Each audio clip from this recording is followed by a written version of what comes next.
Sa simple na pasulyap-sulyap, nagpapapansin sa'yo. Umabot sa palitan ng mga mensahe, kilig na kilig ako. Kumusta, kain na, hello, magandang umaga.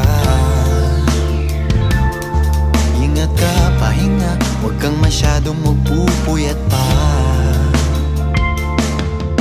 Naramdaman ng puso na dahan-dahan akong nahuhulog sa'yo.